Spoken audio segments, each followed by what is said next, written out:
my teeth hurt. Your teeth? Why? I've been eating too much candy. Oh, you can't be eating candy. Hard candy, soft candy. It's soft candy I get in the bayou. Oh, the bayou. I don't know y'all know, but we coming to the bayou. We coming strong to the bayou. To the Big Thursday Easy. night. Big Easy, get ourselves some chicory in our coffee. A couple some 1-2, beignets. 1-2 Big Easy's coming. Might read the Picayune Express, whatever that place. I can't wait for the Big Easy. I can't wait for New Orleans. You know what? New Orleans. New Orleans. You know what I can't wait for? Them big old swamp rats. Ooh. With them tits.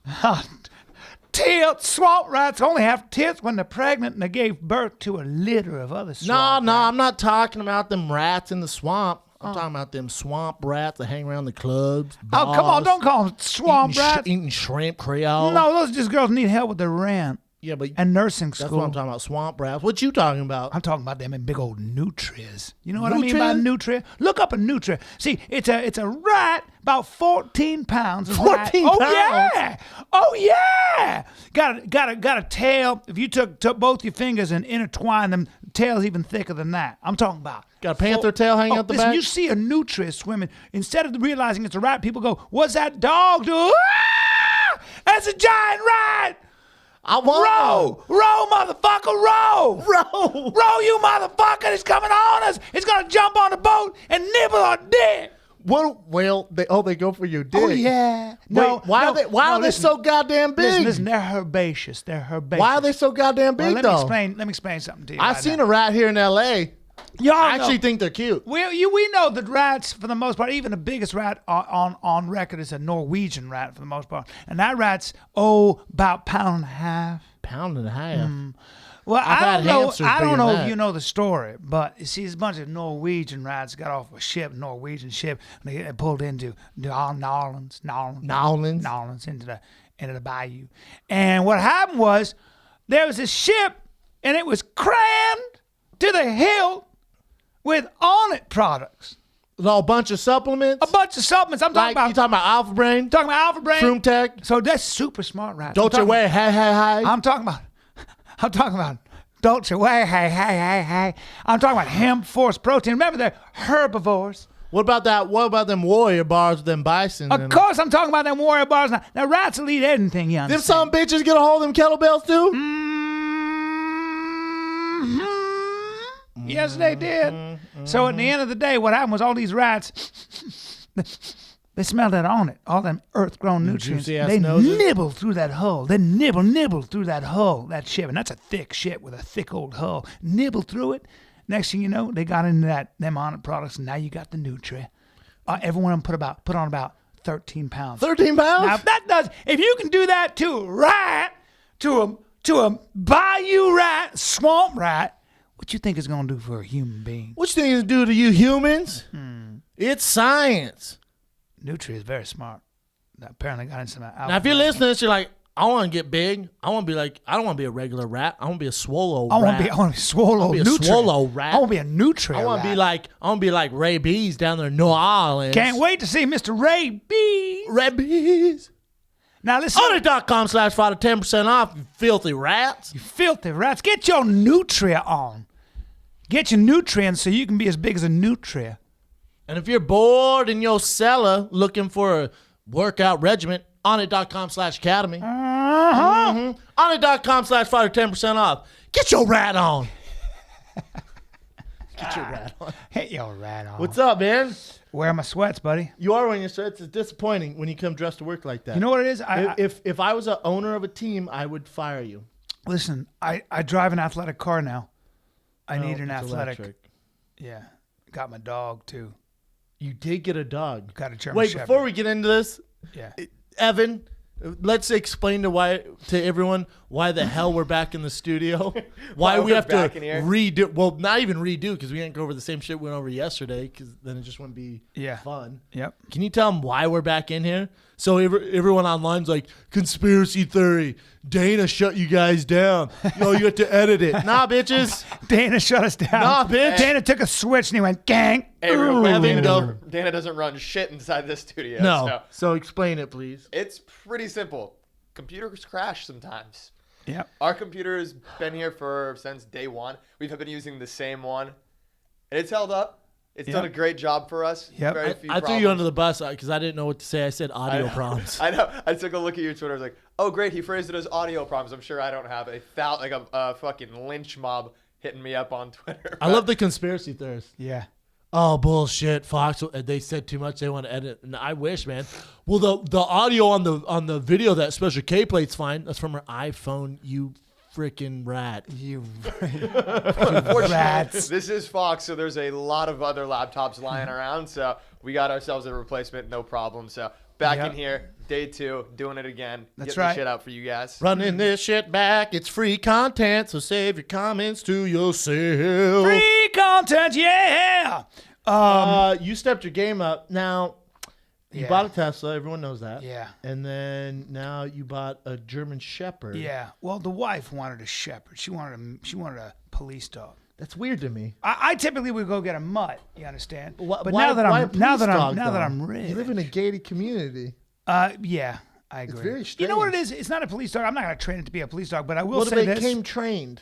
I've had shepherds before. Like I've had a real a dog from police lines. Yeah. And it's really interesting. They're a different kind of animal. They're so serious. They're serious, and I'm not serious. This dog will sit by you at 7 months old. This dog stays by you. It doesn't go running off. It's like it was with my kids yesterday. We were walking. That dog stuck by my daughter's side. It He's trained to. Not really. He didn't. She didn't Bryan, learn. look at me. She wasn't taught to be on a leash. Really, she's been on a farm. But the dog. I said, "What? Why is the dog so like?" And he said, "Well, this dog is looking at you guys as its pack. She doesn't want to go far out. She's not going to be chasing dogs. She'll chase the ball." She's 7 months old. They're keyed into you. It's weird. But last night I didn't get much sleep. It's like plug and play though. Every little but with those dogs, every sound, it's checking it out. I kept getting woken up to nails on wood. Really? You better teach that thing. I mean, if I pay that much for a dog and it's 7 months trained, that shit better not walk anywhere. They're vigilant. 2 dudes were walking toward the car. My wife's in the car. The dog starts going, oh, oh, oh, oh, oh. Like, who are those people? I was like, oh, boy. It's a serious animal. Thank God, man, because Calabasas, them streets are so rough. dangerous, man. So dangerous, rough bro. Streets, rough. Isn't it funny how... gated community? Yeah, anytime you're in a gated community, people have mean dogs. Like, what are you doing? It's so weird. I don't like mean dogs. How insecure can you get? I'm not saying you, but when I see people with guns, the alarm system, the dogs, like... Hey, dude, is I this got the one Purge? I'll do one. Is the Purge coming once a year? What the fuck is everyone doing? I'll do one better. My buddy lives out in Agora, and he goes, you got to come out further. I go, where? He goes, Ventura County. You can carry a gun. I go, way out there. He goes, not only that, dude, my friend, he's got a militia going. Oh. I said, what do you mean by that? He said, we have a plan. We'll go up to his house. He lives up on this hill. He's got guns everywhere. I was like, for when the revolution comes? Zombie apocalypse or something? For when the revolution in Ventura County comes? They should just call that, like Calabasas, all that, just the capital of scared white people. Well, they say that human beings, when they get more money... colored people there, the only, other ethnicity there is famous people. Well, Persian. A lot of Persian money, tons of money. A lot of, black guy, actors, a lot athletes. Of money. Yeah. Yeah, I hate to say it, but we're socially racism in its subtle forms or inequality lives on because when you see black people in Calabasas, they're giant muscular athletes. You're like, that guy's super rich and he's really big, but he had to make money with his body. Do you know what I mean? You're like, oh fuck. I'm generalizing, but I'm not at the same time. Yeah. Like it's, we have a long way to go if you see a black guy in a very rich neighborhood, you say to yourself, he must be an athlete. Or actor. Yeah. When we live in a time when we can either dribble a basketball or rap. Yeah. When you see a guy who's a black guy, if you see a black guy and you go and it's in first class or whatever, and it's no big deal, that's when we'll know that we've come. We'll think, oh, he must be a lawyer or a doctor. You know what I mean? Anyway, well, it's my little socioeconomic shit. Yeah. Wow. Yeah. Pretty interesting. So now I'm full Calabasas. Tesla, Shepherd. The dog's name is Lilu. I like that name. Yeah, my daughter named him. I had no choice. They love him, huh? Does your son like him? Yeah, they love dogs. Kids gravitate towards dogs. And I heard certain kids do. Yeah. I heard that kids who grow up with a dog are less likely to suffer from allergies because they build up their immunity. Well, dogs I grew tend up to be with dogs, dirty. and I have really bad allergies. So much for that theory, ladies. No, it just depends. I might be the exception. I'm super allergic to cats too. My mom had 2 cats. Yeah. And they're like, God, your allergies are terrible. I'm like, well, I was young. I was like, well, it's the winter though, and I still have them. So they took me to the doctor, and the doctor's like, he's allergic to something. It's not the fucking. Were you breastfed? earth. Were you breastfed? Oh yeah, you bet your ass I suck on the titties. Yeah. But your mother found me. Your mother. I just want to make for the record. Your mother found you attractive. Well, she gave me an amazing compliment on my special, and not only that, she said he's damn sexy, and then you said that's weird, Mom. Yes. And I She said that's no, not it's weird. not. Everyone has those feelings. I love your mother. Anyways, your mother's awesome. End of the day, that's so uncomfortable for you. But just to wrap up this story before I was interrupted by that, Sorry. The doctor realized I was allergic to. I mean, this is stupid now. Thank you, Callen. The doctor realized that I'm allergic to cats. I don't have allergies year round. I was allergic to cats. Guess what my wife's allergic to? Like deathly allergic to. Like couldn't figure out why every Christmas she was like almost in the hospital. Happiness? Evergreen trees, Christmas trees. Yeah, pine. Shit, but she grew up same place I did. They're everywhere. Yeah. So she suffered a lot. So she doesn't like Denver. Yeah. Now, back off of allergies. Fuck your allergies. Fuck your dog. I wanted to address. Fuck Calabasas, Brian. I know. We got an email. Oh yeah, what's it about? Well, I guess your story about spitting in a guy's face and throwing him through a plate glass window. Whoa! You the context here. D'Angelo Russell, Swaggy P. They're having problems on the team, and I said the way they should deal with it is the way that my coach dealt with it.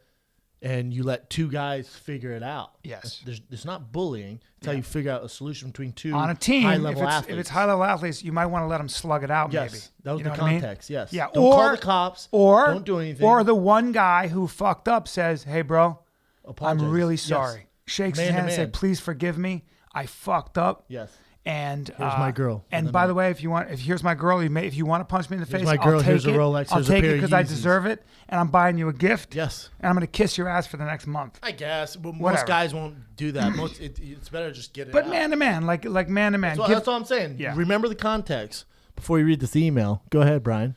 I guess Luke Dennis wrote a very name. eloquent email. Said he was pretty surprised by the story you told last week about the incident you had with your former college roommate. Mm-hmm. It seemed out of character from the Brendan I've come to know over the past few years. I'm older than you by a few years, but I have come to look up to you in a way. You guys have made me reflect on myself and motivated me to take my life a little more seriously than I had been. But then he goes on to say your roommate, but he says that this is the first time where I thought, whoa, maybe I don't like this guy as much. Your roommate had every right to write his name on his food. He had every right to draw dicks and balls on it if he wanted to. His shit is his shit. I wish you would have drawn dicks and balls. Me too. The message you sent by eating and throwing out his food was, I'm going to eat your shit and disrespect you, and there isn't a goddamn thing you can do about it. Fuck you. And then you further disrespected this guy on the most personal level by telling his mother to fuck off. The parking spot response was a little petty on his part, but then again, if those were the rules, he had every right to park his bike there. And then he goes on to say, your thing would have probably gotten broken into anyway, but what happened was you spit in his face, threw him through a glass door, and this to you is handling the situation as men. And then you criticize him for calling the cops. You mentioned that when you had told your roommates you said that. Call his mom. Called his mom. Big difference. Yeah.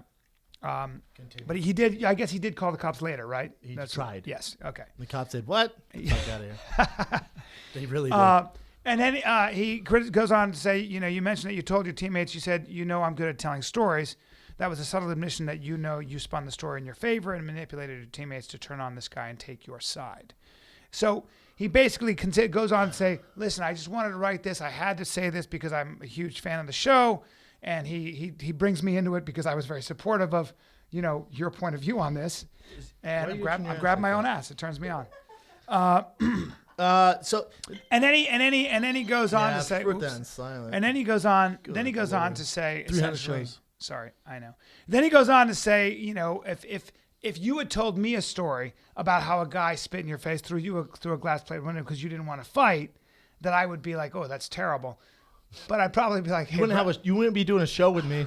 I sure as fuck wouldn't have my face up there. Hey, I hate to say this. It's true. But I agree with you 100%. No, listen. I hate to say it. I get the outcry. If you if you just listen to that story, like, oh my God, Brendan bullied a guy.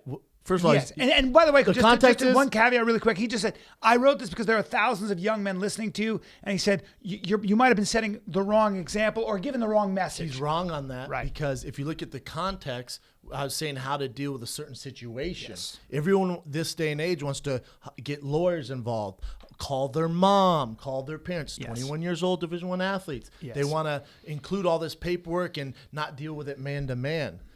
The message to whoever's listening who's young is, at some point in your life, you have to draw a line in the sand. Yeah. No one's going to get you out of it. No one's going to help you with it. And you have to say, here's the deal. This is the deal. Now, as far as me being a bully, there's no bully here. He was bigger than me. You're not a bully. He was older than me. Yeah. This has been a reoccurring issue for a long time. He was messing with you. Well, part of what you left out of the story was this guy had been messing with you for many months. A long time. Yeah. A long time. And and that was just the icing on the cake on top of things. And finally I said, you know what? I've tried talking You to were him. being bullied in a way. I was being bullied. I tried talking to him many times. Yep. That did not work. So then finally I said. That wasn't the first time his mother had called you either, No, not right? at all. She called me 7 or 8 times, which is so embarrassing. So weird. You can't be my friend. And you didn't say fuck off. I didn't say fuck off. I was you like, were get being out of dramatic. here. Yeah, just close the phone. You laughed and closed the phone. And that was the icing on the cake. Drew a line in the sand. I said, here's the deal. Either you go or I go. We're going to fight about this. Mm-hmm. No one's going to call the cops. No one's really going to get hurt. Right. We just fight. You're going to slug it out. You're going to slug it out. The loser leaves. Right. That's all it is. Right. There's no bullying here. Right.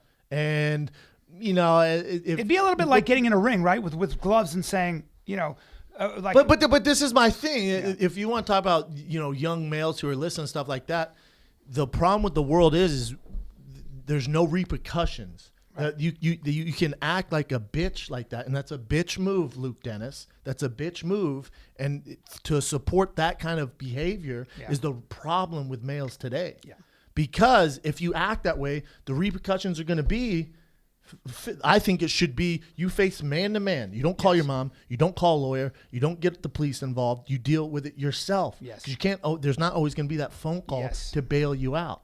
So the moral of my story was, you handle internally, you take care of business, and you move on. Yeah. Whether it's physical, whether you talk about it. Because we live in a society now where instead of doing that, what somebody do is they will sue you and try to ruin your life. Yes. Now, what's worse? Somebody trying to basically take your house or causing you aggravation with a lawsuit you can't keep up with, so your kid can't take karate or can't go to private school, whatever it might be.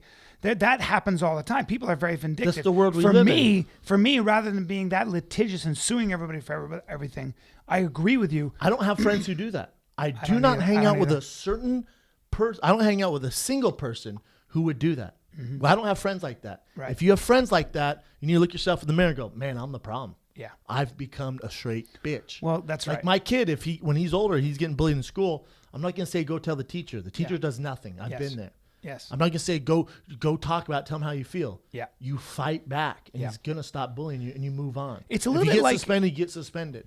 I'm from that belief system. And I personally agree with that belief system. I don't think you've settled everything with violence, but I do think you, man to man. I'm not talking about hurting. No, man to man, you take care of it face to face. No lawyers. No. Look, hey, I have a problem with you. You have a problem with me. You banged my girl behind my back. You stole something from me. Whatever it is. Here we are. You're either going to say sorry and make this right. Right? There's going to be justice here. Justice is defined as everything put back in its place. Or we fight, and I'm not going to freaking American History X curb stomp you. No. I'm going to fight like, old school. Right. And I'm going to walk away. Yes. That's how it was always settled, by the way. We've got so far away from that. Yes. Because now there's litigate. You're going to get sued. They're going to call the cops. Put it on their cell phone. People are going to record it. Yes. And we've gotten away from that. And there's literally no repercussion for the way you act. My buddy. But if there are, people are going to start changing the way they act. Well, my buddy, Ryan, who owns SP2 in San Jose, yes. Great guy. And there was a guy. They were training in their studio, in his buddy's studio, and this guy came down he was always drunk, and he came down, and the woman who was the receptionist who would check people in at the fight gym. This guy comes down, pulls his pants down, and says, "You're going to suck this dick." And she's with her 10-year-old son. And he basically puts her against the wall. So Ryan and a couple of guys come out and they go, "Get out of here. You're drunk." They don't do anything. Guy comes back. And now he's like ranting and raving. And Ryan basically said, "I've had enough of this." Body clinches him. He's a black belt in jiu-jitsu, high level. Body clinches him, puts him to the ground, and just mounts him and goes and smacks him in the head and goes, "You're gonna stop and go home? You're gonna suck this stop?" dick. Right. And he just basically said, "Here's what you're dealing with." Somebody put it on YouTube, and everybody was like, "What a bully! What a jerk!" Guess what? The woman said, "Look, I didn't even know this man, and he came to my rescue." Yes. This guy tried to basically. She was crying. She was so. You know upset. why people have that outlash? Because they don't have the balls to stick up to people usually. Yes. So it's like it's this mob mentality. Oh, he's a bully. No, he's not. Matter of fact, furthest thing from it, he stuck up for something, which you would never do. Right. So you want to jump on. He's a bully. Oh, let's all get together and gang up on him. Why don't you do it yourself? And if he was in front of you, you wouldn't do that. And I think that's a good explanation. That's why I wanted to read Luke's email, because Luke was just more. He's a big fan of the show. He was just more concerned that we weren't putting. It sounds like Luke writes his name on his food, though. I don't know about that. He just said there are a lot of young men that look up to you, so just make sure. I think he wanted a further explanation on it, which I think you gave, and I agree with you. You gotta listen to the context. Hey man, it's a little bit like this for me, and we talk about this all the time. Like, I think the reason I hesitate to criticize anybody, including you never draw a including no, but it's a little bit different for me. And I'll try to explain. Like Dana White or Joe Silva or Travis Brown, anybody like that. The only reason is because I haven't been directly affected by it. We can make that argument, but I haven't been directly affected by it the way you have. For me, I always feel a little bit like if I'm behind a mic talking shit, Bryan Callen, if I have a real problem with you, I'm gonna face you face to face, and I feel a little bit like, because I'm an actor and not a fighter, where you're in a different position. As an actor, I don't want to be that guy with a silver tongue who's behind the mic, and then when I see you, I'm like, hey. So with Travis Brown or someone like that, there's no issue. There's no issue with Travis. With the Travis Brown thing, I know you were it's being a silly. joke. I don't give. You were being funny. It's a joke. You were being funny. Yeah, no, we're being fine funny with that. That's whatever. Well, I'm just kind of piggyback on what I was saying about being a man. With you, we're a team. You need to have my back. Yeah. So the difference between me and you is, let's say you have a problem with name a comedian. I have a problem with that comedian. Well, I'm the same way. I'm the same way. And I'm not going to kill you with jokes. Right. But if Bryan doesn't like you, I don't like you, because it's a package now. Yes. So, and also, if you don't like a guy for a certain reason, I'm going to believe he did some pretty messed up shit. Yes. There's a reason but I believe, why. I believe you. I mean, I'm with you on that stuff. I just try to not use. No one gets headlines about him, or no one gets a top podcast by playing both sides. I'll tell you that right now. Yeah. Whoever's listening, you're trying to pick a side and fucking ride with it, man. No one's ever ride or die. No one's ever done anything in history by being neutral. Yeah, that's probably That's true. a bitch move. Yeah. That's what I think. Yeah. I'd almost rather you be against me. Me? Yep. No. Do you understand what I'm saying, though? I don't want to be. I see what you're saying. I don't want to be hiding behind a mic. If I have a problem with you, I'm going to tell you. Though, Yeah. I'm you're just not saying. hiding. Yeah. 3 million plus people are listening. There's no hiding. Well, please don't ever think. And I have never not been there for my friends. I'm there for my friends no matter what, and that includes physically. That includes taking a beating for my friends. Yeah, but there's no physical. There's no. Yeah, but I would, and that's a huge part of manhood for me. As in, if there's a situation and I'm gonna get my ass kicked, and like there are some dudes who want to, I'm gonna do my part. I'm gonna be a nuisance. Hopefully, it never comes to that. I'm gonna throw my fucking left and my right and my kicks. And my kicks, when I open up with my kicks, that's all you hear. Those come with the heat. And when I have sex, that's what you hear too. Yeah, with every thrust. Yeah. You know what? Last night, I know it's probably one of your current events, Ev, but last night I was watching the national championship game. Yeah. It was such a good game, and I thought to myself, I can't. The only person I can text is my brother, because none of my friends are watching this game. I heard Villanova won at the buzzer, 3-pointer. But it's the best championship game I've seen. Wow, and I missed it. That's drama. Not only did you miss it, it wasn't even on your radar, though. I almost texted you. I'm like, why would I text The only reason it was on my radar is you and Amon downstairs were talking about it. Me and who? You and Amon. Oh, yeah. But like, you wouldn't watch in general. No. Rogan wouldn't watch it. But I've heard March Madness from guys of respect who really know sports. A lot of people say March Madness is the most exciting sporting event to watch. Oh, definitely not. Because it's young and things definitely. change. But the ratings are terrible. Are they? They're just bad. They're trying to figure out a way to make college basketball more exciting. Why? Because until March Madness, no one cares. Why? I don't know. It's weird. Isn't it? It's high level basketball, right? Well, it's Division I basketball. Right. Yeah, so why wouldn't people? It's just not. They're just not doing something. They're trying different things. It's just not working. Like the March Madness is good. I bet the national championship's good, but compared to I didn't know. Like I thought basketball, it was huge. But compared to football, no. Wow. Not even close. Not even close. What does the Super Bowl do? Like 30 million? This one I thought was around 100 million. Hey, speaking of sporting events, did you watch your boy and my boy In WrestleMania? No. Whatever. Yeah, it's like 115 million. Oh yeah, you brought the Super US. Bowl in. That's a bad example. You Well, got to compare college football to college basketball. Yeah, the national championship did about 18 million. Look up what pretty damn good, but yeah, I'll look up the college football national championship, BCS national championship. Look up those numbers. Did you watch the Jake Shields and the other guy, and there was, I guess, some bad blood between those two? Did you see what happened? Are you talking about Polaris or Polaris or whatever? Well, what's it called? Polaris. Yeah, Polaris. Yeah, the main Polaris event Trace. was our boy Gary Tonin versus Palaharis, which Yeah. was exciting as fuck. Gary Tonin almost ripped his ankle off. Really? Yeah. There was a draw, but Gary Tonin almost had him. If They didn't roll out of bounds. Oof. How nasty is Gary Tonin, man? Palaharis picked him up and slammed Yeah, him. picked him up literally. I saw that. Gary Tonin's such a badass. But yeah, our boy Jake has a problem with, what's the dude's name? AJ Agazarm. Yes. I don't know how to pronounce that fucking guy's last We'll name. just call him AJ. That's as best as I'm going to do. Just call him AJ, multi-time world champion. Yeah. Well, he's the guy who didn't get paid by Metamoris. Took over the Instagram account. How did he take over? How did he take over their Instagram? Because what Metamoris, what they were doing is giving the athletes, the jiu-jitsu players, access for takeover. You know, UFC does it like UFC takeover Instagram account with Ben Rothwell, Metamoris takeover with AJ, and AJ like, yeah, I'll do it. He gets it, changes the password, and like until I get my money, until you pay me, I'm just gonna keep posting shit. And he didn't get paid. Did he win Metamoris? Is that what happened? Or it doesn't matter. He competed and get paid. It's not Yeah. based off win or loss. Right. Yeah, it's just if you compete. Man, It's brilliant. And then I guess he went bad on Jake for like 3 months. They've always had a bad. Like, there's a heated rival there. Why didn't Jake shake his hand afterwards? I mean, it's just Jake's a fighter, and Jake was like, "Go fuck." Well, they're yourself. both they're both competitive dudes. It just there's super bad blood there. And then the AJ, he's getting heat, which I know you don't like. You know the way he's dealt with it off Instagram stuff. But AJ's Kenny Florian's close with him. I asked Kenny. I was like, dude, what's going on with AJ? He's like, he's just playing the heel man, trying to draw attention to jiu-jitsu. He's so passionate about jiu-jitsu. He's doing whatever he can. So he's playing a character to draw eyeballs. He wrote this thing. I'd like to apologize to the grappling community for Jake Shields. Yeah. It's like a whole manifesto. I was But the thing is, you're gonna look, whether it's good or bad, right? Yeah.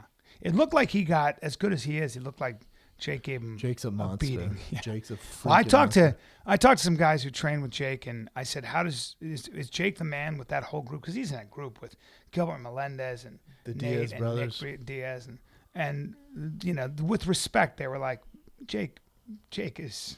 You needed that confirmation? Jake, I let's go don't through know. what Jake's done. What do you mean you don't know? Well, I mean, He's in other beat words, Woodley. He's beat Damian Maia. He's beat beaten Robbie Lawler. The distance with GSP. I mean, he's a beast. He's fought everybody. And by the way, I think he beat the top 4. He's beat 4 out of the 5 top welterweights in the world. He's without a doubt one of the great fighters. So you have to ask? Well, no, jiu-jitsu wise, and I just didn't know how. See what he did in Metamoris? No, I did not. Oh, brilliant. Really? Brilliant. He's just a killer. Yeah, man. I had trouble with him. I had trouble. He gave you Fritz. Well, Tarek, I don't know if I told you this, but I like to tease Tarek. I like to tease his brother. Tarek Azim's our boy, owns Empower. He trains Empower Luke Gym in San Rockhold, Francisco, yeah. Justin Tuck, Marshawn Lynch. Yeah. All those guys. He's our brother. He's hanging. He's always with Luke, and And I was teasing his brother, who Yosef hurt his back, and I was like, we were talking about kids, and I said, Yosef, I mean, listen, dude, you look good in a domestic situation, bro. I gotta be honest with you. Can you make me some food? And he's a macho dude. Like, a guy's guy. don't fuck with Yosef. He was like a cop and a great one. And so then we were joking about kids, and I look at Yosef and I go, dude, when you find your life partner, you can adopt, and it'll be great. And he's like, you're such a dick. So we always kid each other, right? And Tarek, I look at Tarek and I go, dude, you know how fast I am with my hands. You know I'm fast. And he goes, are you? And I go, oh yeah. And I pointed to his tummy and I go, if you were in better shape, we'd be able to move around a little bit. But the problem is you apply gas. And he goes, and he looks at me and he goes, I will give you $1,000 $1,000 American dollars if you can touch my face with your glove. And I went, $1,000? And he goes, yeah. And we suited up. I threw some gloves on, and he said, I'm not going to hit you. We're going to touch spar. And you couldn't touch him? I didn't touch his face. It's not funny. It took, in about 6 minutes, I quit. And because I was throwing beautiful jabs, and he was catching them, moving out of the way. But he kept moving just out of the way, so I was hyperextending my elbow. So when I was on stage that night, I was like, my fucking elbow hurts as I was holding the mic. Yeah. That shit hurts. I hyperextended my elbow a bunch of times. But then he started flicking jabs back at me and just, with the back of his glove and hitting my forehead. So degrading. Which not only is degrading, hurt. It hurt because I'm a bitch. Red spot. Oh, and it was hurting the back of my neck, and I was like, oh. And then I started throwing jabs like I was like a bee, like I was trying to get away from a bee. You know when you swatted a bee, like a huge bumblebee comes through your eye. I was doing that and running away. And who was watching, Joseph? Nobody was watching, thank God. You're lucky because Joseph would put that bitch on YouTube. Yes, he would. Yes, he would. Joe, you know Joseph would. Oh my God. Joseph's always camera happy. Always. He's the best. Very camera happy. Dude, I love those guys. Joseph and Tart kept sending me videos of you guys. I was like, I know, man. I'm not there. It bums me out. I always have an amazing time with those guys. They're the They're best. silly geese. While you were there, silly geese. I was in LA having an anxiety attack. You had an anxiety attack. Straight you up. texted me and said you had an anxiety attack. I was embarrassed about it. You had a real one. I didn't tell anyone. Yeah, I had a real one. Just got a lot going on, man. I never had an anxiety attack when I played football. Have you ever had one in your life? Never. That's your first one. When I played, I played in some major games. Yeah. Football.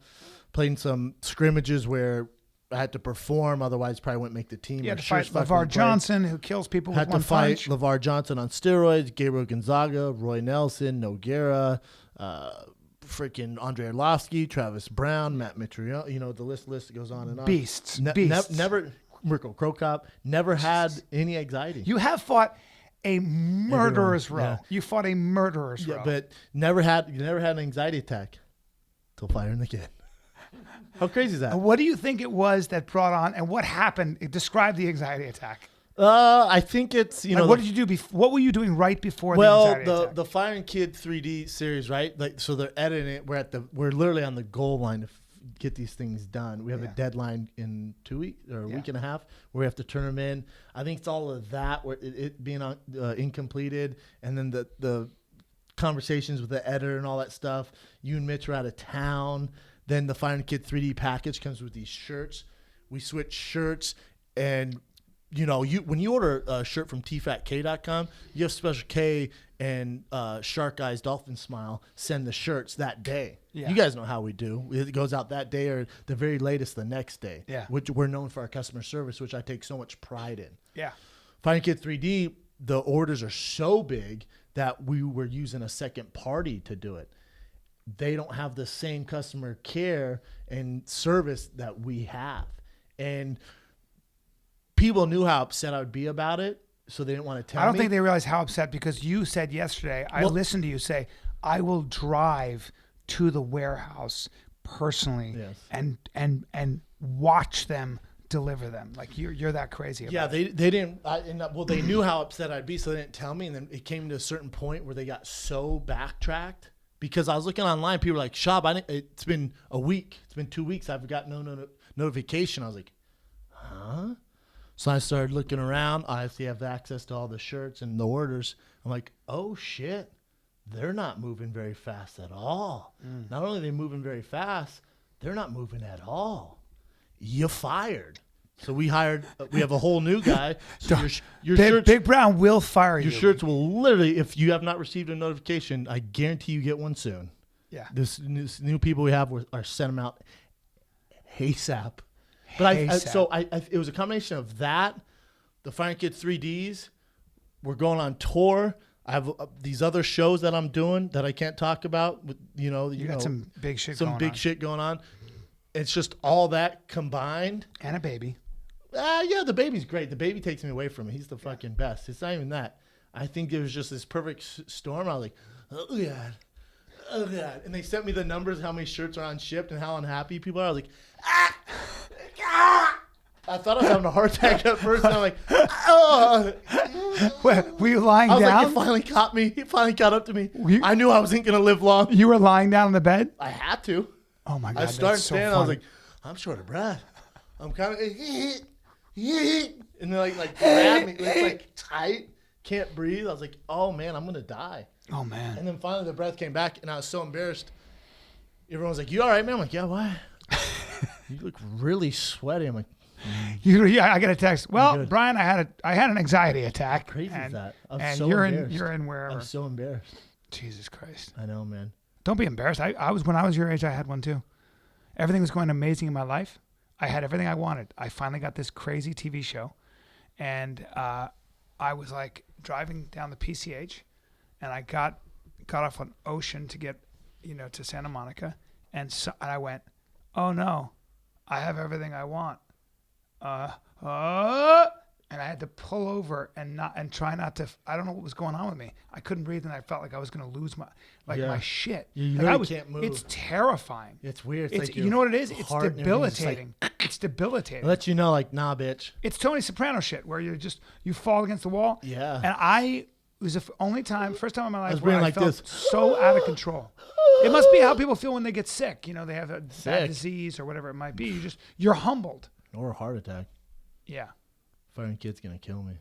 Oh no, I had another. It's like having a train and then someone going curveball and throwing a huge steel rod on the track and going. Fuck! I was going fine. I had another anxiety attack. I forgot to tell you about this. So there was this guy who was doing stand up, and these two dudes were being dicks, and I found out from a girl that one guy was a Navy SEAL, and his brother was a fighter. And they were both rough-looking dudes, not too big, but they were rough. And I could see that one dude looked like a SEAL. He just looked like, and they were tackling my buddy. And because it was my buddy, I went, this can't stand. I'm gonna have to fight these guys. I don't know why I was thinking this, but I was like, I gotta fight. Yeah, it's a terrible idea. It was a terrible idea because I was like, who do I fight first? By the way, the SEAL who might take out my eyes. Well, SEAL's gonna kill you. Yeah, or the other guy, or the fighter, right? Yeah. So for sure, the fighter. Yeah, and I was young enough to think that I would be able to sucker punch and get the best of somebody. Yeah, so I'm with my buddy Jed, and I'm setting my brain up to just go. And I'm like, how am I going to fight these two guys? It was really scary. And it gets dissipated. Those guys leave, and the residue with listen, I can't believe I'm remembering this. The adrenaline and all that? Yes, I can't believe I'm remembering this story. Ready? I can't believe I'm remembering this. I go to take a drink. And I look at my buddy Jed, and I go, this is embarrassing. I took a drink, and I think all the adrenaline, I go, I've been drugged. I've been drugged. And he goes, what? He goes, my heart's beating super fast. I've been drugged, man. I got drugged, and I thought I'd been drugged. From your drink? And I sat down, and he goes, we're right here. You haven't been drugged. Yeah. He goes, I couldn't move. I was like, oh, and it was all this adrenaline or something. And he sat, he goes, Bryan, nothing's going to happen. You're all right. You're all right. And it took me 5 minutes to get my shit together. And then I realized I hadn't been drugged. It was the feeling that I was going to I was going to really get hurt, but I had to fight them on principle. Yeah. That kind of shit. Oof, that was I went back to my breathing. That's what helped me. Yeah, I didn't. I just sat there and flipped out. And so those I've actually had two. I've never had another. I flipped out, and then I gathered my shit together, and then came up with a game plan, and then we're fine now. So the plan for the Fire Kid 3D is the first, initial surge. We released the vintage Fire Kid 3D logo on the soft gray shirt. The next phase was the deer inspired shirts, which comes from Bryan and I did a PSA on. Say no to drugs, and we show you why you should say no, and it's absolutely crazy. It's good. Brilliant. I think we shot really it in straight Compton. It's amazing. Yeah. So that inspired the Dare shirt. You remember 80s babies, the Dare shirt. So that's where that shirt comes from. And then the third one is inspired. Bryan and I did an 80s rock video. Yeah. An 80s rock video. We showed it's on my Instagram. You see some of it's in the highlights of the Fire Kid 3D package. We did an 80s rock video, and it's like a Iron Maiden-ish vintage world tour shirt from 1980. We'll say 1984, 85. Yep. So it's gonna be 3 phases. So that's what we're doing. But you gotta ship them. So if you don't, it might die. You gotta shave it. Otherwise, Brennan will die. You might die. My heart might stop. I was like, my heart. My heart. That's fucking candy. That's it. That's what they. Cadbury eggs. Finally. Tony Robbins says that when you have those, a lot of times it's because you're asking yourself the wrong questions, like what if this doesn't work? What if I fail? And he says you have to change the. Nah, fuck you, banana fingers. For me, it's not what if. That shit was actually happening. The shirts were not getting shipped out. Fuck you, banana fingers. You ever seen his hands? Have you ever? No. You especially. His hands are so big. Well, he had giantism. He had a tumor on his pituitary gland. His hands and dick are so fat. I hope he has a huge dick. Tony Robbins? I'd imagine, right? You think he inspires millions with a nub? I'm sure he's got that thing. His dick is inspiring. He releases his pants and people are like, God damn, where do I sign up? Sometimes his dick, he attaches a microphone to his dick and his dick's all. And his dick has an even deeper voice. And this is Tony Robbins' dick. Tony's going to take a nap and I'm going to talk. Tony's taking a nap. Go big or go home. No, I'm not a cobra. This is my dick. This is Tony's dick. I am not a water moccasin. I got a piss hole the size of a human mouth. Oh. That's true. You guys also. That's true. Excuse me. Allergies. I've got terrible allergies. Oh God, Tony stuck a cat up there. I had to sneeze it out. Tony's allergic to losers. There's a lot of you in this room. Dick's just sneezing. I got a joke. Tony's allergic to losers and low energy. So I'm be doing this all day. I'm getting a panic attack. Let me do some breathing. I breathe through my gills. That's right. Those are gills. I've got gills. I have gills and lungs. Can you imagine his dick giving motivational talks? Sorry, everyone. Hope you brought your raincoats. It'd be like seeing Shamu. Tony's allergic to low energy and bitches. And bitches that label their food. We got some fight talk. Before we get into fight talk, Bryan. What, buddy? Let me ask you something, man. What? You want to get your Tony Robbins on, right? Yeah, man. Well, you need money to do that, man. I want to get him on the podcast. Yeah, that would be. I want to get him and Mike Tyson on the podcast. I need you to relax. Evan, make it happen. Yeah, for sure. Relax on that. What you need to do is make some money, Bryan, and you have a pretty good knowledge of MMA. So this weekend's fights, guess what? You can do both. Get in the action using DraftKings.com. What? Yeah, man. You can win huge prizes. If I know the sport, I have a better chance of winning? Bet your sweet Tony Robbins ass. Just pick 5 fighters and stay under the salary cap. Pile up points. Salary cap or the salary? Yeah, pile up points for significant strikes, takedowns, knockdowns, and more. Outscore the competition. You could be crowned fantasy MMA champion. Connotation? Yeah. Slow it down, bro. Square off against friends in a custom league. Probably don't do that. Just join an existing one. Play for huge cash prizes all year long. Now put your MMA knowledge to the test. Win big. DraftKings.com. DraftKings.com. Use promo code FIGHTER. Your first deposit is free. That's promo code FIGHTER to play for free right now only at DraftKings.com. Promo code FIGHTER. So if you know the sport, you get points for takedowns, for strikes, all kinds of stuff. It is a good way if you're an educated fan. Even if you're not. Yeah. You don't have to be educated to do it. You can win cash prizes. Yeah, man. Watch fighting and get money. Say what? Say what? Tony Robbins would say, get in there. Get in there. What do you got, Ev?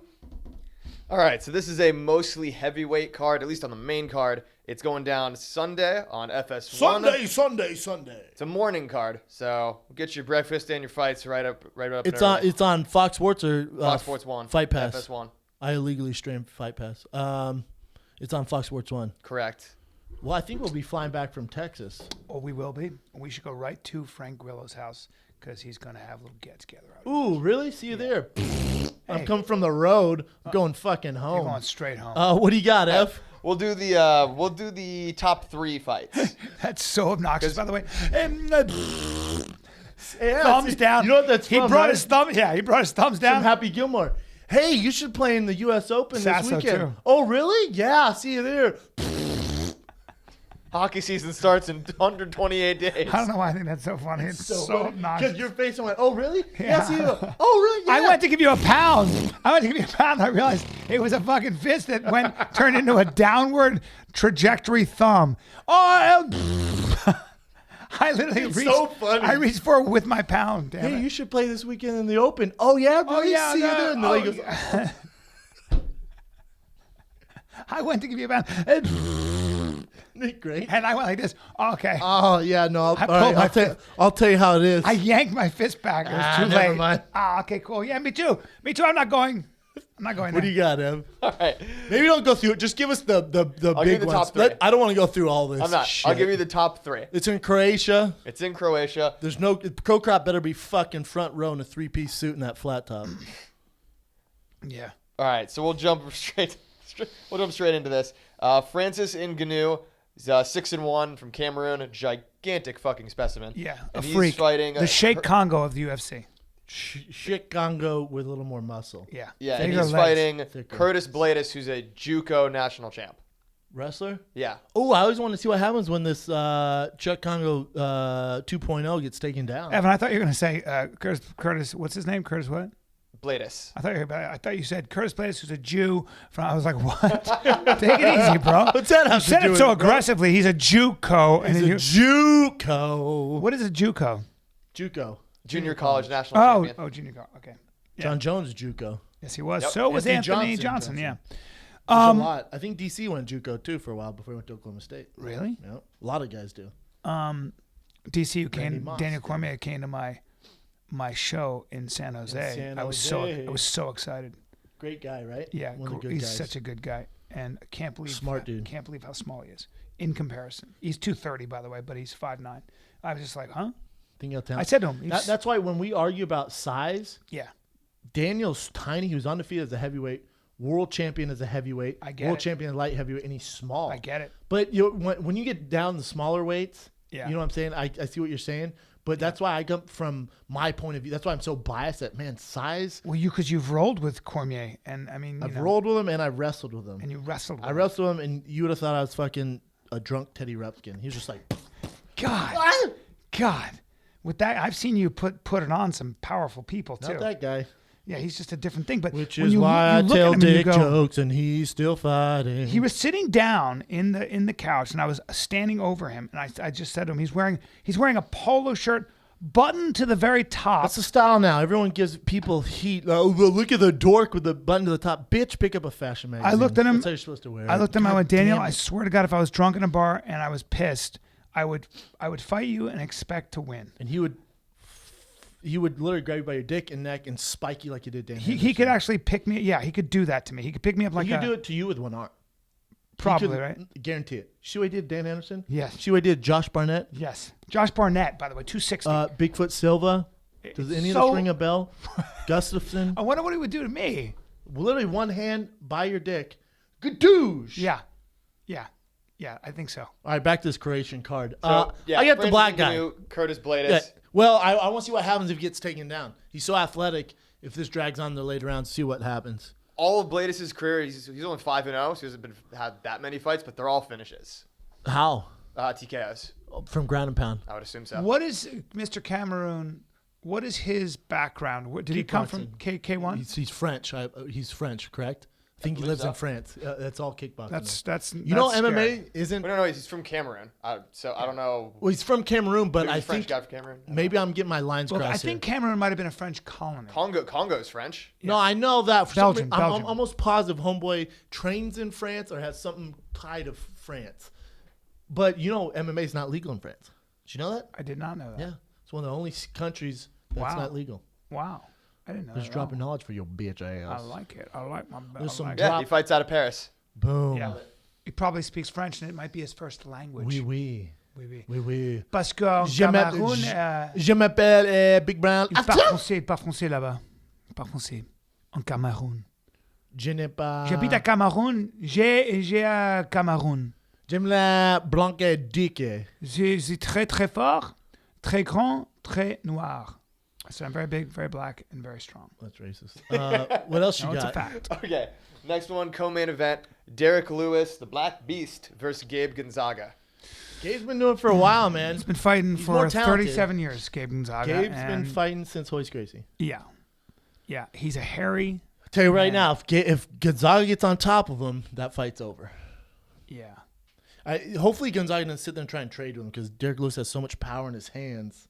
We haven't seen enough of Derek Lewis. I mean, we saw Matt Montreal knock him out. He really hasn't beat anyone with a lot of skill. He fought Matt, and Matt knocked him out with his hip. Yeah, it was weird. Yeah, he just drove his hip into him and knocked him out. And then he won his last fight, but he hasn't really beat any good competition. So this is the first, I think, tough guy that he's going to fight besides Matt, and he lost to Matt. But again, it's good. It's a Gonzaga where, if you fought him 4 years ago, like I did, but if you fought him 4 years ago, 5 years ago, when he's in the grind of the game, who knows? But Gonzaga's older now. We see a resurgence with these guys like the guy in the main event who we're getting to next, Ben Rothwell, Verdum, Andre Arlovsky. You see these older, Josh seems Barnett, like those guys Frank Mir. Those guys, you see him resurging now. Is it because you think that not just because they've built better skills, but they have more control over their emotions, their mindset? I think that's part of it. There's also not a lot of heavyweights. Why? So who the fuck are there else no is gonna... young heavyweights besides Todd Duffy? And even he's not that young anymore. No, Todd Duffy. Yeah. I love Todd, but Todd's not that young anymore. Yeah, just like you said, he's also been out of the game. But he also had a neurological problem. Oh, okay, and then he lost to Frank Mir, so I think he's taking time off. I might be batshit crazy. Someone help me out here, listeners. I saw Batman vs Superman. I'm almost positive Duffy's in that movie. He gets knocked out by a black guy when Ben Affleck is trying to find out who the Russian guy is. Probably is. There's like a Lionheart fight scene. I'm almost positive it's Todd Duffy who gets knocked out. If you don't know Todd, you're not going to see it. I know Todd pretty well. He's trained partner for years. He's actually. Oh, was he? I didn't know that. I know Todd very well. Beast. Yeah. So I think it is Todd. Anyways, why do you think there's no heavyweight? So is it because there's not enough money in it? Because big guys, because there are probably a lot of big D1 football players, guys who are played in the pro leagues for 2 years, who come out still physically gifted, ready. Why are they not going in MMA? Because there's no money. I think it's too hard of a road, and there's just no money. It's too hard of a road. It's too hard of a road, and the rewards are not high enough. Which is what I was saying. That in my opinion, I think the UFC is going to look back and think and realize that this Reebok deal was very bad for business, because what it does, if fighters can't make money, the future is I tough. feel like it stops promising athletes. Why would you go into MMA if you need a roommate in your 30s? I mean, it doesn't make a lot of sense. Legit point, Brian. Yeah, name the biggest up and comer heavyweight right now, and go. I can't think of one. I don't think in the top 10. Name one. Go. Give me one young guy in the UFC. I mean, there's no Russian kid at AKA. I don't think he's that young, but what does that tell you? It's very interesting to me that you have literally, it's a desert. All the older guys, who've been fighting for 20 years or whatever. Heavyweight, you can fight to your balls touch the ground. Frank Mir has been fighting for 15 years. He could still keep fighting if he wants to and be a serious threat. There's just not that big of a pool, and he's a huge draw. To get famous as a heavyweight, good luck, man. Look at those top 15. They're pretty well-known guys. They've been doing it forever. Yeah, that's a thick forest to go to find your way through. Thick old forest. A thick old growth forest. We call that a thick old growth forest. With big limbs. So the main event, Ben Rothwell, Junior Dos Santos. Correct. Brian? I'm going with, I got to go with my boy Rothwell. I think so, right? I don't think JDS has been the same since the last two Cain fights. And then against Stipe, some people thought it was controversial, right? Yeah, that a lot fight of people gave Stipe that fight. I think he's he's just one step behind now. I think he's had a phenomenal career, one of the best UFC heavyweights of all time. He's just a step slow. I think Rothwell has this momentum on his side. He has this confidence. How he gets it done, I'm not sure. Well, I highly doubt he submits him again. I don't think JDS is going to shoot him for a single leg. I think he's too smart, especially we've seen him submit back-to-back guys now. Rothwell has heavy hands, man. Well, it's so weird. I don't know how he's going to get it done. Rothwell, I always pick against him, but he's a great guy, and I think he gets it done. Rothwell can take such crazy punishment. You can just punch him in the face, and in the third round, he'll do some weird left hook, and he looks like he's trying to get something off your ear, and you go to sleep. Yeah, tell me about it.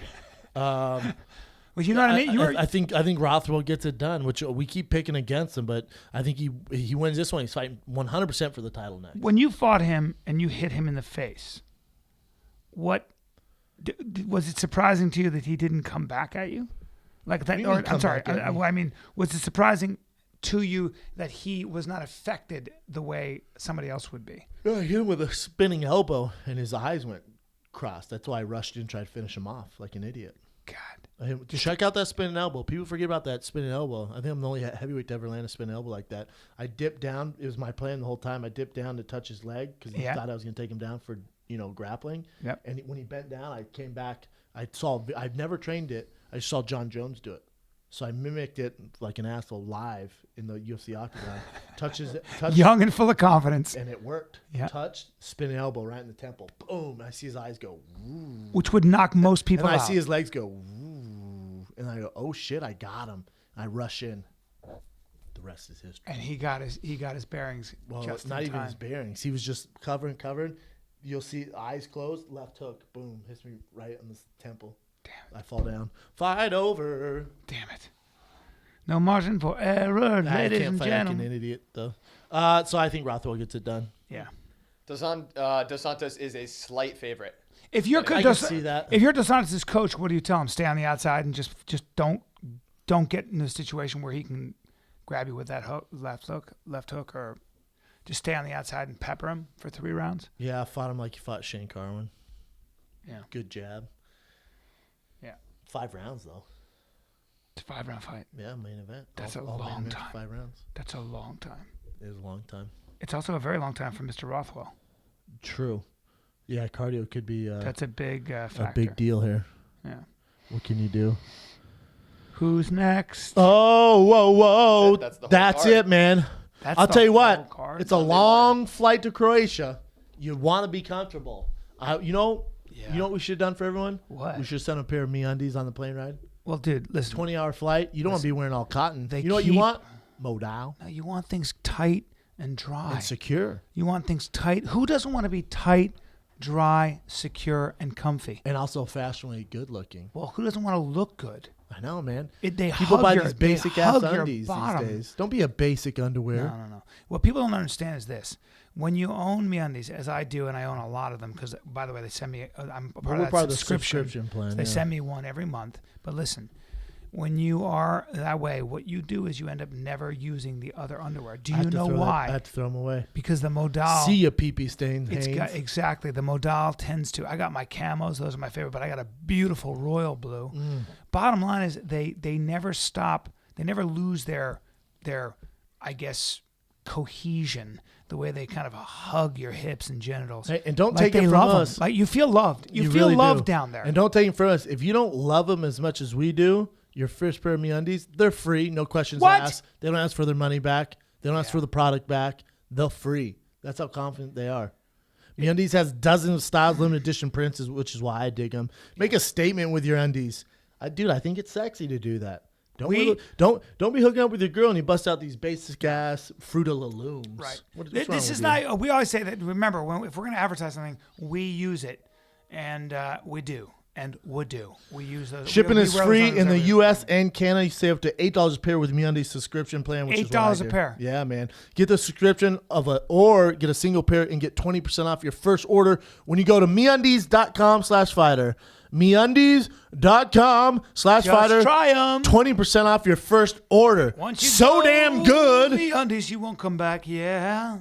Risk free. Feel loved, Boom. safe, and dry down there. What do you got, Ev? Current events. All right, so first one I'm going to show you guys. I just stumbled upon this like 20 minutes ago. You're probably not going to like it too much. Ah, shit. Somebody's out of a fight. This is at Steve-O's stand-up comedy routine. I think I know what it is. It's my savior and father figure, Tim Kennedy. Oh, I saw this. I haven't seen it. I saw it. Wait, so he asked him to choke him out? Yeah. To sleep? Yep. Tim Kennedy chokes Steve-O out. Oh, and then he dropped. Just let him. Why did Tim drop him like that though? I don't know. That was dangerous. Tim knows better than that. Oof. Yeah. I love Tim. I wonder why Tim dropped him on his head like that. I think because Steve-O probably asked him to. I remember we talked to Steve-O about it. Yeah, I know. Steve-O brought it up. He didn't expect Tim to drop him like that. But Tim so. is probably being theatrical. And maybe he caught the back of his head with his boot, but probably not. No, I see his head hit the ground there. Yep, so do I. Steve-O tweeted that he asked him to. He's like, just drop me. Yeah. Damn, Steve-O needs to get his shit together, man. Yeah, and Tim will drop you.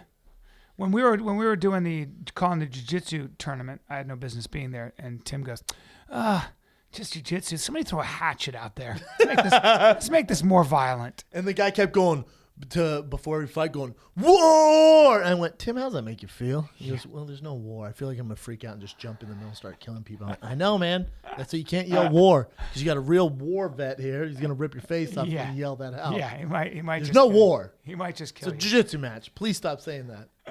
That's crazy. Steve-O, man, you got to stop doing that stuff, man. That's self-mutilation. Definitely don't get choked out by Tim Kennedy. The chokeout's fine. It's not going to kill you. It's the dropping of your head on the ground, which is going to catch up. It's funny how easy, like how at home Tim Kennedy seems. Here you go. I'll kill you. I'll just kill you, and I'll just drop you. And big smile on his face. He probably kills people with a smile on his face. It's his job. Yeah. It's probably like, hey, man, how you doing? Boom. What else you got, Ev? All right, next one is this one occurred over the weekend. Okay, so Daniel Cormier pulled out of the fight with Jon Jones, tore some ligaments in his shin. Yeah, he kicked. He kicked somebody and he fell down. Guy panic checked. He kicked and he tore the ligament, I guess, that attaches his tibia to his fibia. And he doesn't need surgery, I saw. Yeah, he said because sometimes the surgery doesn't take, and it's a much longer process. So he said he's going to do stem cells and just try to sit it out and give it 4 months.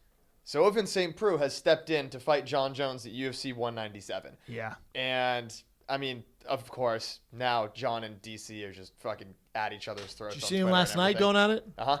On Twitter, going back and forth.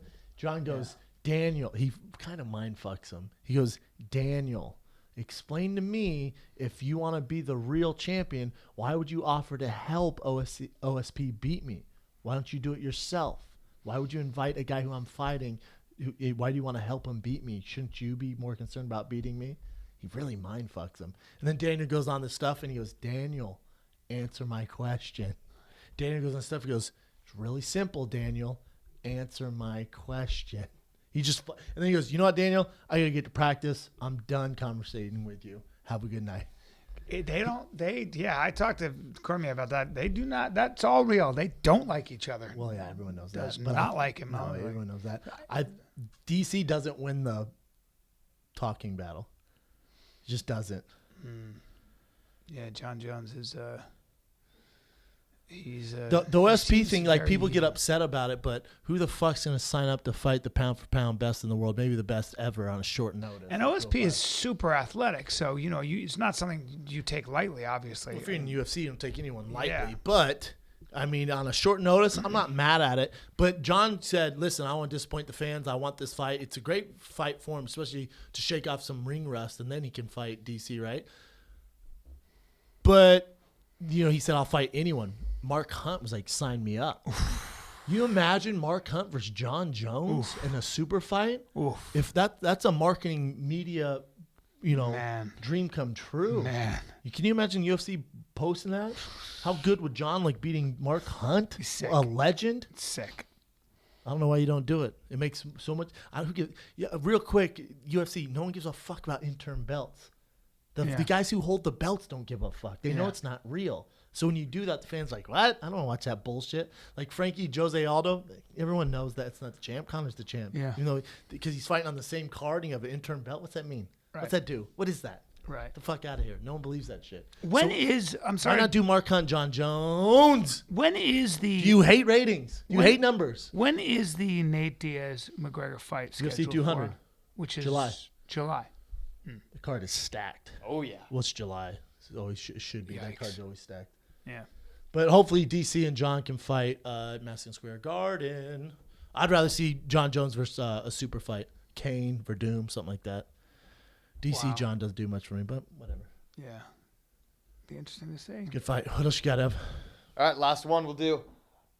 Donald Trump may be getting his star on the Hollywood Walk of Fame removed because people are constantly either vandalizing it, pissing on it, or shitting on it. Literally, people are taking their pants off, popping a squat, and taking a dump all over Donald Trump's star. I have a It has confession. become a problem for them. I'm one of those guys. Oh no! I spray painted his star brown. I didn't drop a caterpillar on there. You have to keep in mind, like, one of the things that I think was George Washington talked about when it comes to political debate is what separates our country is civility. You have to have civility, like shitting on somebody's star, and Donald Trump violates this all the time. But stop looking at my outfit, Brendan. So disappointed. You're looking at it with disdain. I think I look cute. You got sweatpants on, and you have business socks underneath. But the black goes with the. It's black business socks. I got black shoes. No, you don't. Shit. They have marker all over them. Shit. Yeah, they do. How'd you know? I don't take you serious. Come on, man. Don't. I look cute. I can't today. take you serious. But I'm like an athlete. You look like you're a aspiring comic grinding on the road right now. Really? Oh no. My shitty T-shirt.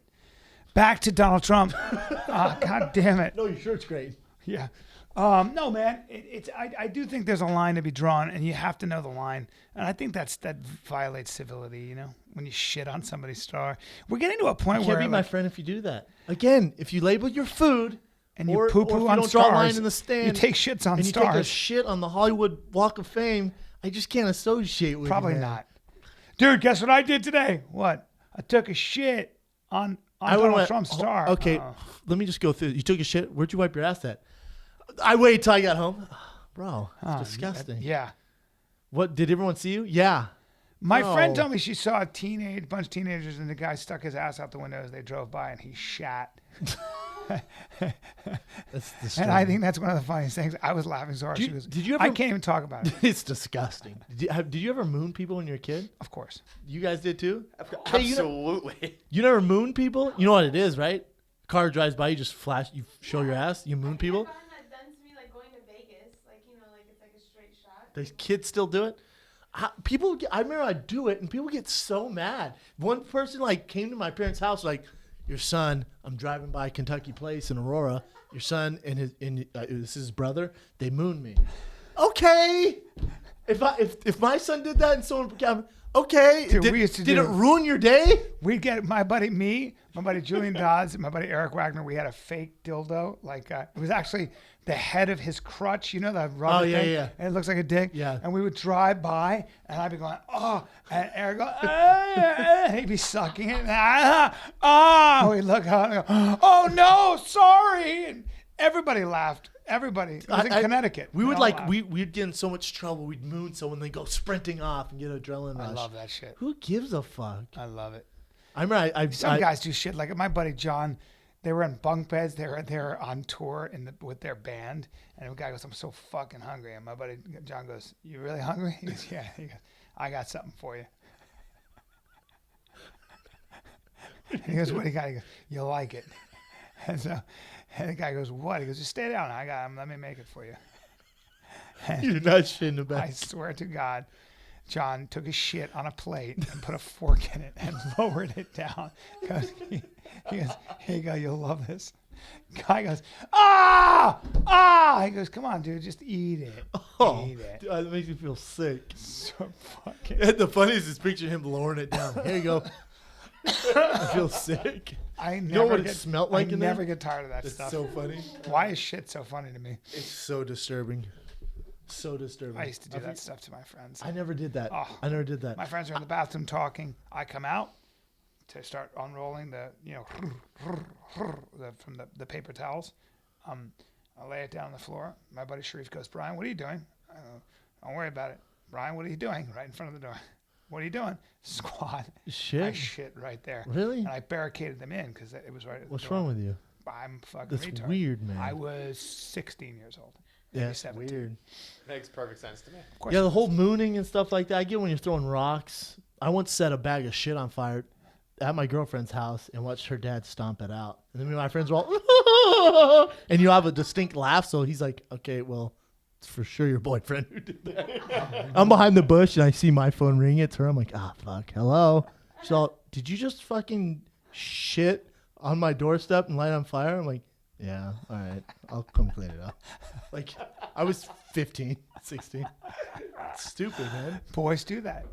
Weird. That's why I said if God gave boys wings, humans wings, when boys were teenagers, we would be shitting on weddings, everyone. in convertibles, on nice cars. That's why. Couldn't do it. What else you got, Ev? That's it on Kearns, man. God, it's hilarious. Yeah. What can you do, man? Oh, yeah. Brian, you got some dropping knowledge? Yeah, for us? I wanted to. Can I drop some knowledge real quick? Please. I want to drop some knowledge on your fashion game. I think 54club.com can help you. Dude. They would be so disappointed if they saw you right now. I know pissed. I'm disappointed. I need their jeans, but I was wearing their shirt. I wear that one shirt like literally 3 all times. the time. Yeah, for sure. Watch it. Yeah. 54club.com. Callen's not the best spokesman for him right now. I should be. You can be, though. You'll see it on the road with Callen. But 54 Club, what they did is this tour we're going on, this Texas tour, even though we start in New Orleans. So we start New Orleans, Houston, Dallas, right, this week. Yep. They're sending the VIPs, I think 15 or 20 of them get special packages from 54. Damn. Clothing? They get clothes and they get some discount codes. Wow. Yeah. So wow. 54club.com, they always show us love. Here's the deal. It's a subscription plan. They take the middleman out of it. So it goes straight to you. Once a month, you get a package delivered to your door that adds to your wardrobe, jeans, shirt, whatever it is that month. Their spring lines come in right now, so they get some cool stuff. And if you enter the promo code FIGHTER, just for us, you get 50% off, which is nuts. Look at the deal. Go online, go to 54club.com, pick your style, go through the steps, boom, enter promo code FIGHTER, 50% off. Yeah. And you know me, I want Honey Dickie, guys. We all know how I'm into fashion. It's almost scary. And I represent these guys, and I love these guys. So 54club. It's a great company, and again, it's something that we actually wear. They're based out of LA. I meet with them all the time. I inspire some of the packages you guys get. So, but it's fun, man. This is important too, because my worry when we were sponsored by them is I thought about this. I haven't even really told you this, but I was like, I hope the clothing holds up in the wash and stuff. And I can personally tell you that the clothing that I own from 54, and I own a lot of it and I wear a lot of it, holds up. It retains its shape. It looks good. It's good quality stuff. You were wearing their sunglasses yesterday, right? Yeah, I love them. Yeah, and they look good. So it really is a good way to get styled out for so much cheaper than you would pay in a retail store. It's a good company. And they have good designers, and they're up on the trends. And if you're like me, and you're not as fashion forward as Brendan, they've got so many options that make you still look good. So there it is. Boom! 54club.com. Spell out 54club.com. Promo code FIGHTER. So here's my drop some knowledge on these filthy animals. Dropping knowledge with the guild. Drop. I've talked about this a little bit before, but here's I wanna kind of talk about how important knowing and understanding the difference between things is, and how much more important it is than. I want you to do an experiment, all of you. Take a look. Most people don't spend the time learning how to define the difference between things. Most people say things like, well, that's just like this. Oh, all those politicians are all the same. Or all this stuff is all the same. It's all the same. It's very easy to do that because there are similarities with everything. What's much more difficult is learning the difference, for example, between being a narcissist and being and arrogant and being self-confident. Those are big differences. And for example, knowing why our country talks about things like justice and why justice in a court of law is very different than street justice. Why justice has to be adhered to. Why rule of law is so important and not rule of man. That's why we don't have a monarchy where one man has all the power, but rather you have a system of government that has a systematic way of finding out who's guilty, why you're innocent before proven guilty. Know the difference. If you understand the difference, it's a little bit like this, guys. Like before we knew about real fighting with the UFC, when you saw a guy who was a red sash in Kung Fu, or a guy who was really good at Aikido and could do a demonstration where 6 of his students attacked him and he would throw them in the air and they would all fall down on the ground. We were like, that guy's a master. You'd never talking about that honey dicking. Yeah, you'd never want to master it. Even when I watch Enter the Dragon, the great Bruce Lee, and I watch him doing hook kicks and wheel kicks and roundhouse, and I'm like, ooh, actually he's not following through, and those kicks aren't that effective in a real fight. His hands are down. Why do I know that? Why do you guys know that? Because you've been educated in the difference. Because if you do jiu-jitsu, if you box, if you do things where you actually have to close distance, knock somebody out, you'll know the difference. And life is no different in everything. So know why. Know the difference. Know why somebody is a demagogue. Why lying is not good when you vote in a politician. Do they all lie? Yes. Do some lie more than others? Yes. Are the ones that lie more than others to get ahead more dangerous than the ones that don't? I think so, and I can tell you why. Learn why. So my call to action there is just study and understand the meaningful difference between everything. And if you do that, and if you can define those kinds of things, you will live forever. You will have a richer life, more understanding. You know how the Greeks define beauty? Harmony. All moving parts move together in sync. Part. When you see a cheetah running in slow motion, it's beautiful. When you see me shadow boxing, beautiful. It's beautiful. When you see me power fucking, beautiful. It's beautiful. When you see me take a strong hand to your face, beautiful. When you see me strutting in my 5'4" clothing, lying. Hey, why did you say lying? It's beautiful. Sorry, beautiful. Ah! I forgot the bit. What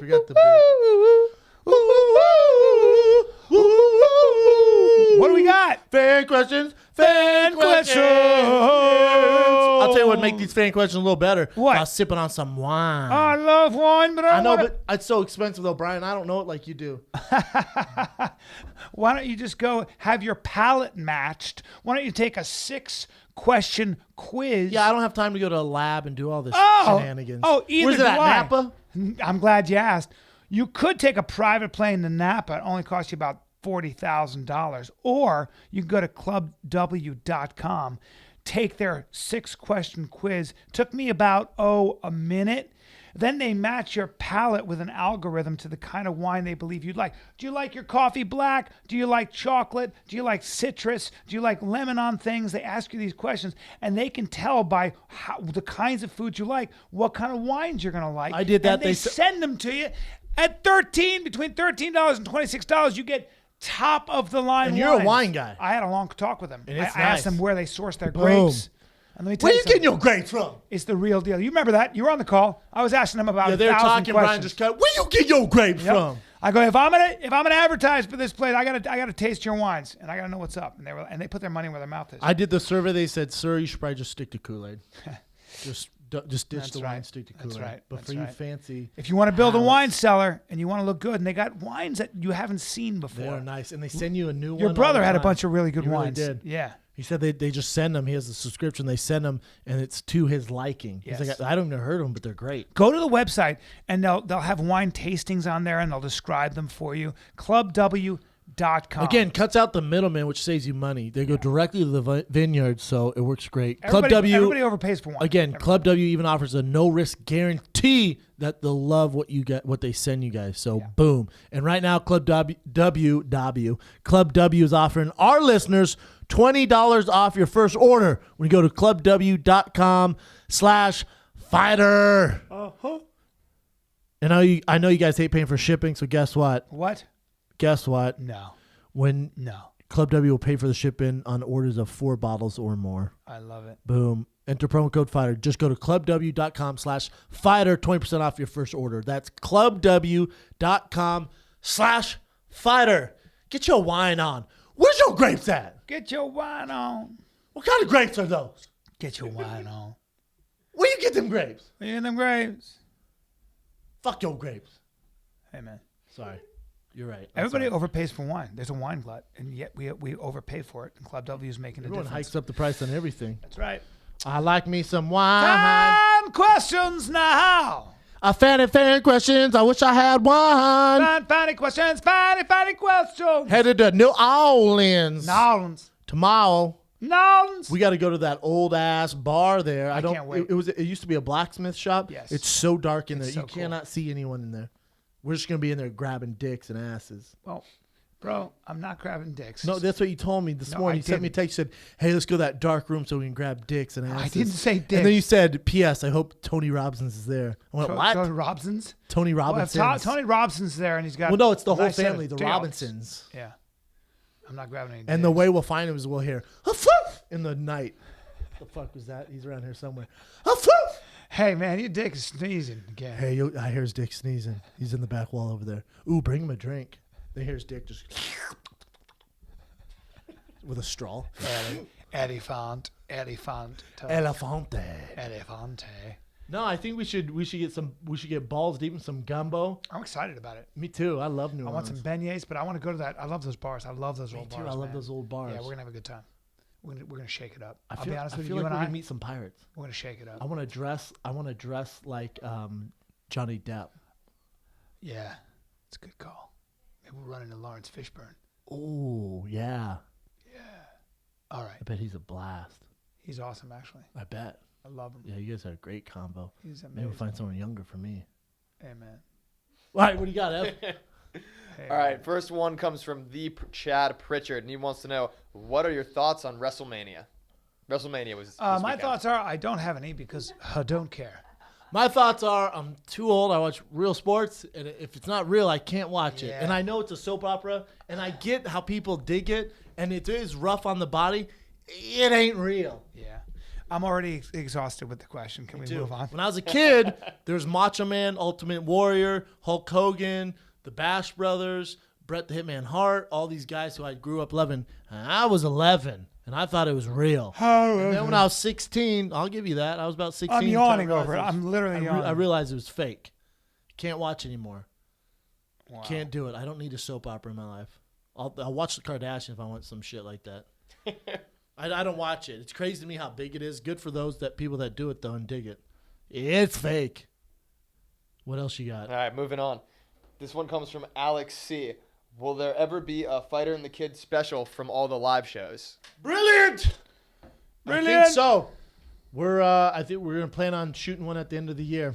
Yeah. I actually just had a meeting this morning about it. I haven't told Bryan about. Just had a meeting this morning about it. Really? Yep. I'm looking forward to talking about it. Yeah, it's gonna be sick. All right. I got so many ideas for it. Good. Yeah, there's a plan to shoot a Fire and Kids special and blast it out to you, people. We're going to blast it out. We're gonna blast it out. What else you got? Yeah. All right, next one comes from Eddie Rise Again Rehab. Can you both describe to help Eddie me? rising from rehab 2. And just make it Eddie first and just last coming name. from rehab 5. What else you got? Can you both describe what inspired creating the 3D series and the creative process for episode design and storylines? I always imagine you two silly geese hanging out and saying, wouldn't it be funny if, and then just laughing out loud while making episode ideas. Not too far off. Great podcast. Fucking love it. Thanks. So he wants to know what the creative process is behind the 3D series. It was weird. Sitting around in a room. Because we really didn't know what we wanted to do, and then I would have some ideas. Bryan would have some ideas. Our director and creative guy, Mitch Rouse, would have some ideas. So it'd be the three of us. We went through so many ideas, so many. Every day we'd sit down for hours. And then one would hit, and it'd spark from like the drugs one, Say No to Drugs one that we talked about. It'd hit with, man, you remember when I said, man, you remember when those Dare drug guys came in, my school? It did shit. It was so lame.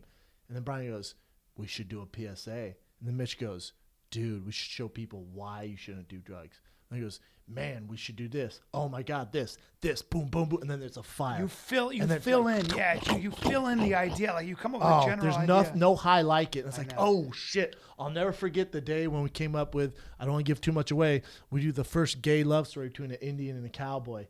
Yeah. And we go, oh, we should do, because I watched Brokeback Mountain. And then, Bryan always calls me Big Brown, the Indian, something like that. And then someone goes, oh, the first gay love story. And then it was just like On. Yeah. fire. Yeah. It's There's so cool, nothing. man. There's nothing better. To me, that's kind of how I write stand-up too. That when you're coming up with ideas, it's just such chipping a away, rush. right? Boom, boom, It's boom, beautiful. boom, boom, boom. And there's that idea that the story exists already. It's up to you to keep showing up to kind of piece it together. Mm-hmm. It exists in the sky. You got to just keep showing up for it to reveal itself. Dude, to we you. watched the Indian and the Cowboy one the other day, the first cut, and you and good. I were so blown away. It's so good. But let's let them talk. Yeah, hopefully you guys dig it. We'll hopefully. Now we're talking about it. tfatk3d.com. Go to it right now. Pre-sale's still going on till May 3rd. After that, the deals change. So till May 3rd, the pre-sale package right now, you get the Dare-inspired T-shirt, Bryan Callen special right away. So the Dare shirt right away, the Bryan Callen special right away. Then come May 3rd, you get all 12 episodes plus outtakes. Yep. That's the deal right now. Go to tfatk3d.com. What do you got, Ev? tfatk3d.com. All right. .com. Next one comes from DieZone. He says that my boy Jason, his dad just passed away a couple days ago. Can you guys give him a shout out? I know Jason Mandime Passage would appreciate hearing from you guys. Yeah, Jason, sorry about that. Losing your father is an epic, huge thing, and I haven't, thank God, but I have friends who have, and it's a very, very hard thing to deal with, man. Jimmy Burke, my buddy, lost his dad, and you know, he'd known his dad for 54 years, man, and he died. His dad died in his arms playing basketball.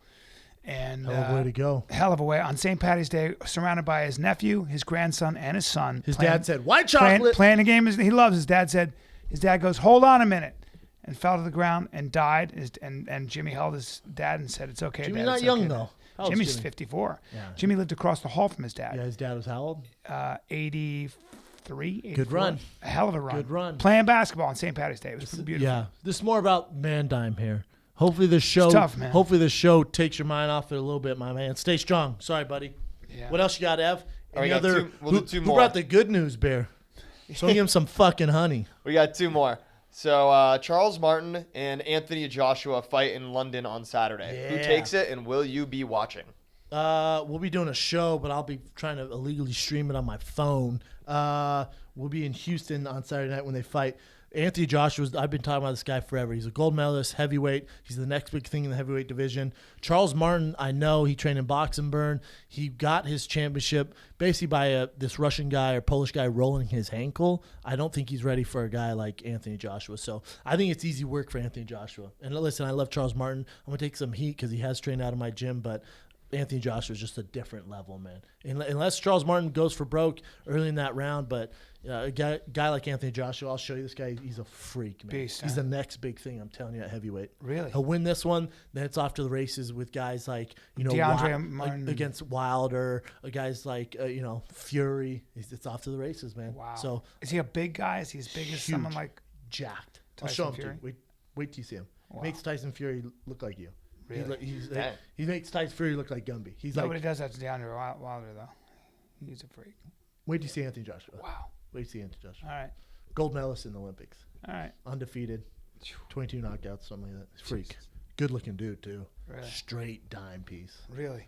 You're going to look him up on your phone right now. So give him a hard on. All you Next had to question. do was say dime piece, and it was What else you got, Ev? All right, last one. Of course I am. Yeah, last one comes from T-Row12. Brendan, you previously mentioned the use of a mental coach. As a sports psychologist, I was wondering what your experience with one was like. I think they're good. I think they're good for a lot of reasons. Certain people, do really well with them. For me, it was all right. I think a lot of times guys put too much emphasis on them. Nerves are something you're going to deal with in competition, especially fighting, and you just got to learn to control those nerves. And no matter who you talk to or who's in your corner, it's just part of the process. You're going to be scared, and it's just about, it's about beating yourself and walking in there and performing. A lot of times mental coaches just can't do that, man. So if they help even 1%, it's worth the money. Preparation helps, 1%'s a lot.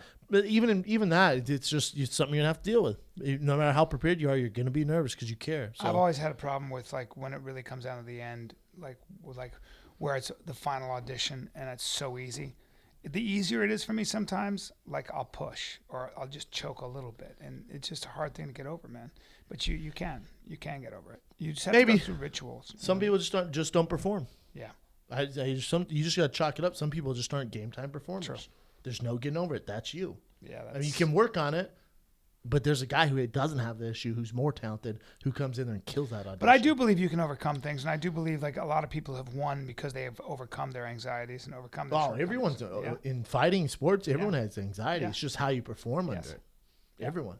But Yeah. again, which again might be why some of these older heavyweights are now doing so well. competition's different. But I think it can help But if you think that's the answer from, being a world champion, landing that gig on Saturday Night Live, I think you're batshit crazy. Yeah.